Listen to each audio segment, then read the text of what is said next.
یہ کہ معاشرے میں جو صورتحال ہے نا مجموعی طور پہ بے حسی کی بزدلی کی اس کے اندر حق لینا بہت مشکل ہے.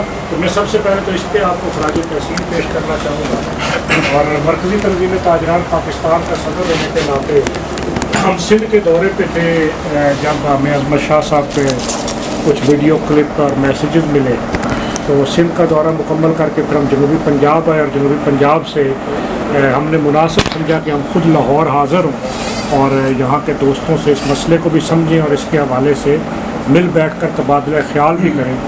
اس لیے کہ پاکستان کی اپیکس باڈی ہونے کے ناطے جس طرح ایف پی سی سی آئی ایک اپیکس باڈی ہے اسی طریقے سے مرکزی تنظیم تاجران پاکستان کی ساری ٹریڈ باڈیز مختلف شعبوں کے ٹریڈ باڈیز ہوں مختلف ایسوسیشنز ہوں ایون پاکستان کے جو 35 چیمبرز ہیں جہاں وہ ایف پی سی سی آئی کے ممبر ہیں وہیں پہ وہ ہمارے بھی ساتھ چلتے ہیں اور ہمارے ممبر ہیں. ایک اپیکس تنظیم ہونے کے ناطے ہم آپ کے ساتھ بیٹھیں اس لیے کہ ہم نے جب بھی کال دی چاہے وہ بجلی کی قیمتوں کے حوالے سے آئی پی پیز کے معاملے پہ ہم نے شٹر ڈاؤن ہڑتال کی کال دی تو لاہور نے ہمیشہ کی طرح بڑے کھلے دل کے ساتھ پورے لاہور کو شٹر ڈاؤن کیا.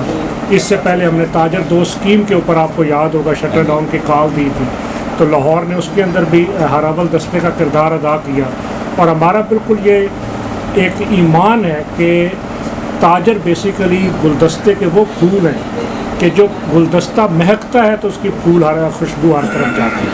تو ہم نے پورے پاکستان کو تسبیح کے دانوں میں پرویا ہے اور الحمدللہ جب سے 2019 سے ہم نے مرکزی تنظیم تاجران پاکستان کے صدر کی حیثیت سے مجھے منتخب کیا گیا تو اگر پنجگور کے اندر کوئی واقعہ ہوتا ہے تو اسلام آباد کراچی اور پشاور پریس کلبوں کے اندر اس پہ آواز بلند کرتے ہیں اس لیے کہ ہمارا درد مشترک ہے. ہم سب تجارت کے شعبے سے وابستہ ہیں. تو گزارش میں یہ کرنا چاہوں گا کہ لہر کا یہ جو پروجیکٹ ہے لہر کے نام سے ظاہر ہے ایک حکومت کو جو ایک خواب آیا ہے جس کے اندر کم و بیش جو میری معلومات ہیں جو تھوڑی سی میں نے لی کہ کوئی 570 ارب روپیہ فارن فنڈنگ اس پروجیکٹ کے لیے ان کو کی جا رہی ہے. اب 570 ارب روپیہ اتنی بڑی رقم ہے یہ ابتدائی تخمین ہے ممکن ہے یہ 700-800 ارب تک چلا جائے. اچھا اب 700-800 ارب روپے سے بجائے اس کے کہ لوگوں کو بے روزگار کیا جائے لوگوں کی دکانیں توڑی جائیں لوگوں کے چولہے بند کیے جائیں غریب آدمی جو یہاں پہ اپنے بیوی بچوں کا پیٹ پالتا ہے اس کو فاقوں پہ مجبور کیا جائے 700-800 ارب سے تو ایک نیا شہر آباد کیا جا سکتا ہے. لاہور شہر کی اگر آپ ایکسپینشن چاہتے ہیں تو لاہور کے گرد و نواح کے اندر بڑے بڑے ایریاز موجود ہیں اتنے پیسوں سے پورا ایک شہر بس سکتا ہے. اس شہر کو آپ جس بھی نقشے پہ بسانا چاہیں اس نقشے کے مطابق بنا لیں.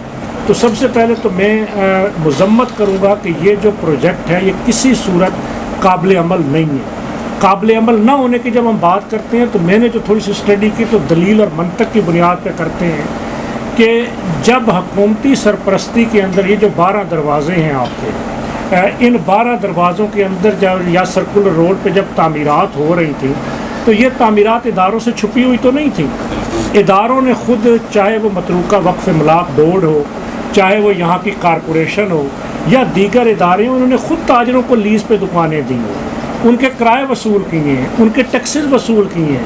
لیکن یہ کب کیے کہ جب یہاں آنے کے لیے کوئی تیار نہیں ہے جب تاجروں نے آ کے یہاں اپنا پیسہ لگایا اس کو شعالمی بنایا یہاں پہ پراپرٹیز کو جو کوڑیوں کے بھاؤ تھی اس کو کروڑوں اور اربوں تک پہنچا دیا اس وقت حکومت کو ہوش آ جاتی ہے کہ نہیں اب ہم نے آثار قدیمہ کو بحال کرنا ہے. اچھا آثار قدیمہ کو بحال کرنا ہے تو موہنجودڑو اور ہڑپہ کے کھنڈرات میں جا کے بحال کرے نا. وہ ضروری تو نہیں ہے کہ جہاں پہ ہزاروں لوگ کاروبار کر رہے ہیں وہیں پہ آثار قدیمہ کو بحال کیے جائے اور بحال کر کے کریں گے کیا. میں نے کل بھی فیصل آباد میں پریس کانفرنس کرتے ہوئے یہ سوال کیا تھا کہ اس آثار قدیمہ کو بحال کہیں پہ بھی آپ کرنا چاہتے ہیں اس کے نتیجے میں اگر تو غریب کے فاقے ختم ہو سکتے ہیں تو ہم آپ کے ساتھ ہیں. اگر ملک کی معیشت بہتر ہو سکتی ہے تو پھر بھی ہم آپ کے ساتھ ہیں. اگر اس کے نتیجے میں کارخانے چل سکتے ہیں تب بھی ہم آپ کے ساتھ ہیں. اگر اس کے نتیجے میں تاجر مہنگی بجلی کے بل دینے کے قابل ہو سکتا ہے تو پھر بھی ہم ویلکم کریں گے. لیکن اس کے نتیجے میں اگر فاقے ہوں گے اگر بے روزگاری ہوگی اگر غربت پھیلے گی. اچھا جب بے روزگاری ہوگی تو امن خراب ہوگا پہلے اس وقت صورتحال یہ ہے کہ ہمارا صوبہ بلوچستان، میرے جنرل سیکرٹری بیٹھے ہیں، انجمن تاجران بلوچستان کے بھی جنرل سیکرٹری ہیں، پورا بلوچستان آگ اور خون میں جل رہا ہے۔ خیبر پختونخوا اس وقت جو ہے وہاں پہ آگ اور خون کا کھیل جاری ہے۔ میرا خیبر اور بلوچستان میں امن کے لیے ہم کتنی وہاں پہ تاجر لیڈروں کی امن کانفرنسیں، امن جرگے منعقد کر چکے ہیں کہ امن آئے گا تو کاروبار چلے گا نا۔ اچھا، ایک پنجاب اس وقت پرامن ہے، لیکن یہاں پنجاب میں اس طرح کے حالات پیدا کیے جا رہے ہیں کہ یہ بھی پرامن نہ رہے، یہاں پہ بھی لاقانونیت، دہشت گردی اور بم دھماکے اور وہی حالات پیدا ہو جائیں۔ تو اس لیے یہ منصوبہ قابل عمل نہیں ہے۔ اب میں آپ کی وساطت سے بھی اور میڈیا کے دوست جو یہاں موجود ہیں ان کی وساطت سے بھی پنجاب گورنمنٹ کو یہ پیغام دینا چاہتا ہوں کہ اسٹیک ہولڈرز کی مشاورت کے بغیر کوئی بھی منصوبہ نہیں بنایا جاتا جب تک آپ اسٹیک ہولڈرز کے ساتھ نہ بیٹھیں۔ اور دوسری بات یہ کہ قابل عمل منصوبے بنائے جاتے ہیں۔ حکومتیں اور ریاست وہ منصوبے بناتی ہیں جس سے لوگوں کو روزگار ملے، جس سے لوگوں کو چھت ملے، جس سے لوگوں کے چولہے آمدن میں اضافہ ہو۔ اگر یہاں کی 7,000 دکان پہلے مرحلے میں گرائی جاتی ہے تو یہ 7,000 دکاندار بے روزگار نہیں ہوگا، یہ کئی ہزار لوگ بے روزگار ہو جائیں گے۔ اور اس کے ذمہ دار کون ہیں؟ اور پھر یہ جو لوگ یہاں پہ اتنا بڑا ہول سیل کا مختلف ناموں سے کاروبار کر رہے ہیں مختلف شعبوں کے اندر، اس کا جو ٹیکس قومی خزانے کے اندر جاتا ہے، قومی خزانے کو ٹیکس کی مد کے اندر نقصان ہوگا۔ پہلے ہی ہماری حالت یہ ہے کہ IMF کے مسلسل دباؤ کے اوپر اتنے بڑے ٹیکسز کا بوجھ ہم پہ لاد دیا گیا ہے کہ وہ تاجر اور صنعت کار دینے کے قابل نہیں ہیں، اور جو ٹیکس ہم اکٹھا کرتے ہیں وہ ہم IMF کو سود کی مد میں دے دیتے ہیں۔ تو پہلے ہی ہم ٹیکس کی ہماری بری حالت ہے، بزنسز کی بری حالت ہے۔ اس کے اندر اس طرح کا کوئی بھی منصوبہ وہ نہیں بنانا چاہیے، کسی صورت درست نہیں ہے۔ اور پھر اتنی بڑی، اور یہ بھی میں واضح کروں جو میں نے تھوڑا بہت اس کے بارے میں معلومات لی کہ پہلے سرکولر روڈ کی آپ کی دکانیں، اس کے بعد یہ اندر کی طرف بھی آئیں گے، یہ اندر کی طرف بھی بہت ساری چیزوں کو وہ آج سے 100 سال پہلے کی حالت میں لانا چاہتی ہیں، تو 100 سال پہلے کی حالت میں چیزیں نہیں آ سکتی۔ گراؤنڈ ریالٹی، زمینی حقائق یہ نہیں ہے۔ اس لیے یہاں کے لوگوں کو کاروبار کرنے دیا جائے۔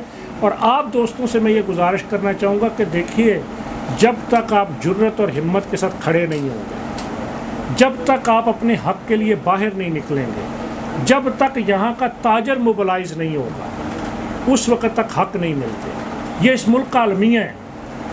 اور بالخصوص میں یہ ضرور کہنا چاہوں گا اشارتاً کہ ایک تو جبر کے ماحول کی وجہ سے، جو مسلسل ماضی کے کچھ سالوں سے جبر کا ایک ماحول چل رہا ہے، اور دوسرا بہت سارے ہمارے دوست حکومتوں کی محبتوں کی وجہ سے، حالانکہ تاجر غیر سیاسی ہوتے ہیں، کہیں جبر اور کہیں حکومتوں کی آشیرواد یا ان کی نظروں میں اچھا بننے کے چکر میں ہم اپنے حق سے پیچھے ہٹ جاتے ہیں، حق کی آواز کو بلند نہیں کر سکتے۔ اس لیے جرت اور ہمت سے آواز بھی بلند کرنی ہوگی۔ اور پھر پنجاب کے اندر بالخصوص گزشتہ دنوں سے کہیں تجاوزات کے نام پر، کہیں بورڈوں کے نام پر مختلف قسم کے آپریشن ہوئے، اور ان آپریشنز کے اندر مزاحمت کا سامنا حکومت کو نہیں کرنا پڑا، جس کے نتیجے کے اندر ان کا یہ ذہن بن چکا ہے کہ اب مسئلہ ہی کوئی نہیں ہے، جہاں مرضی بلڈوز کر دیا جائے۔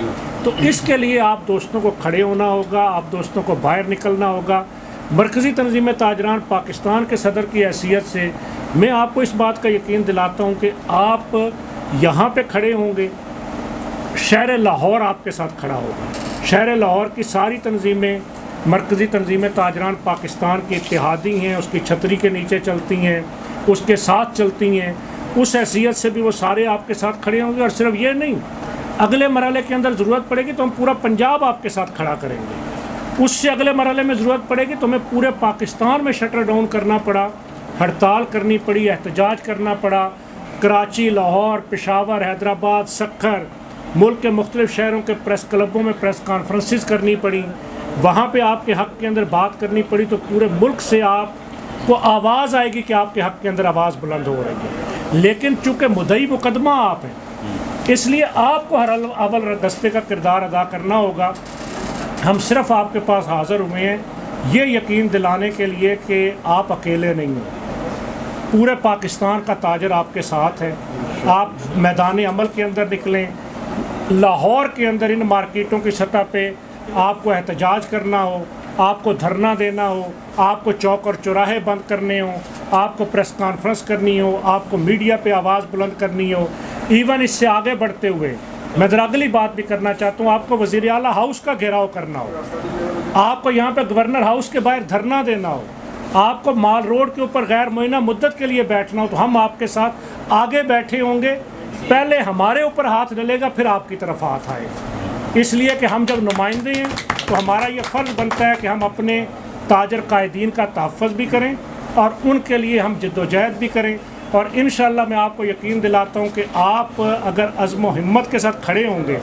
اور چھوٹی سی بات کرتا چلوں، جب آپ اس راستے میں نکلتے ہیں تو اس کے اندر پھر کہیں مقدمات بھی ہوتے ہیں، کہیں گرفتاریاں بھی ہوتی ہیں، کہیں جبر کے ہتھ کنڈے بھی آتے ہیں. میں پاکستان کے تاجروں کی نمائندگی کرتا ہوں. میرا خیال ہے کچھ 100 سے زیادہ ایف آئی آر میرے اوپر مختلف اوقات کے اندر عوامی جد و جہد کی ہوں گی، تاجر جد و جہد کی ہوں گی. ایک پرویز مشرف کے دور کے اندر جب سیلز ٹیکس کی تحریک تھی، 11 دفعہ میری نظر بندی کے آرڈر جاری ہو گئے، لیکن میں آپ کے سامنے زندہ سلامت آج بھی اسی جوش اور جذبے کے ساتھ ہم تاجر حقوق کی بات کرتے ہیں، آواز کو بلند کرتے ہیں. اور ویسے آپ کو گزارش کروں کہ میں نے اپنی زندگی میں جو بہترین آرام کیا، بہترین عبادت کی، بہترین کھانا کھایا اور بہترین طریقے سے سویا، وہ دن تھے جب میں کہیں نظر بند ہوا یا کہیں جیل کے اندر گیا. تو جیلیں جو ہے نا جی، یہ مردوں کے لیے ہوتی ہیں اور ہتھ کڑیاں جو ہے یہ مردوں کا زیور ہوتی ہیں. یہ میں آپ کو کوئی ڈسکریج نہیں کرنا چاہتا، لیکن میں آپ کو یہ بات کہنا چاہتا ہوں، ہمیں ہر طرح کے حالات کے لیے تیار رہنا چاہیے. ہم تاجر ہیں، ہم مذاکرات کے ذریعے مسائل حل کرتے ہیں، ٹیبل پہ حل کرتے ہیں، دلیل اور منطق سے حل کرتے ہیں، بات چیت سے حل کرتے ہیں. لیکن جب اداروں کے پاس ہمارے سوالات کے جوابات نہیں ہوتے تو کئی دفعہ جبر کی طاقت استعمال کی جاتی ہے. اس کے آگے بھی ہمیں ڈٹنا ہے، کھڑے ہونا ہے، اور ہم آپ کے آگے کھڑے ہوں گے. جس طرح میں نے پہلے کہا، پھر کوئی لاٹھی اور کوئی چیز آپ کی طرف بڑھے گی، لیکن ہم اس کے لیے مل کے جد و جہد کریں گے تو ہم ہزاروں خاندانوں کا رزق بچانے کے پوزیشن میں ہوں گے. اور اس عزم کے ساتھ نبی صلی اللہ علیہ وآلہ وسلم کی حدیث قدسی ہے کہ کسی ایک مظلوم کے ساتھ اٹھ کے کھڑے ہونا خانہ کعبہ میں 40 روز کے اعتکاف سے بہتر ہے. مسلمان کا لفظ نہیں استعمال ہوا، کہا گیا کہ کسی ایک مظلوم کے ساتھ اٹھ کے کھڑے ہوں. اگر یہاں لاہور کے اندر ہم یہاں کے مظلوموں کے ساتھ اٹھ کے کھڑے ہوتے ہیں تو آپ دیکھیں خانہ کعبہ جانا، اعتکاف کی نیت، 40 دن ہم اپنے دفتروں، اپنی دکانوں پہ بیٹھ کے اس سے بڑا اجر و ثواب کما سکتے ہیں. اس نیت کے ساتھ نکلیں گے، اللہ کی مدد شامل حال ہوگی. اور آمریتیں کبھی بھی تاجروں کے حق پر ڈاکہ نہیں ڈال سکیں. جمہوری حکومتیں تو بڑی کمزور ہوتی ہیں. جمہوری حکومتیں جب جمہور نکلتی ہے تو ان کو اپنے فیصلے بدلنے پڑتے ہیں، اور انشاءاللہ ہم آپ کی تائید سے، آپ کی طاقت سے حکمرانوں کو اپنے فیصلے بدلنے پر مجبور کریں گے. وآخر دعوانا ان الحمدللہ. Subscribe to our channel by clicking the subscribe button. Click the bell button and enjoy the latest uploads from our channel. Like, share, subscribe Lahore City News.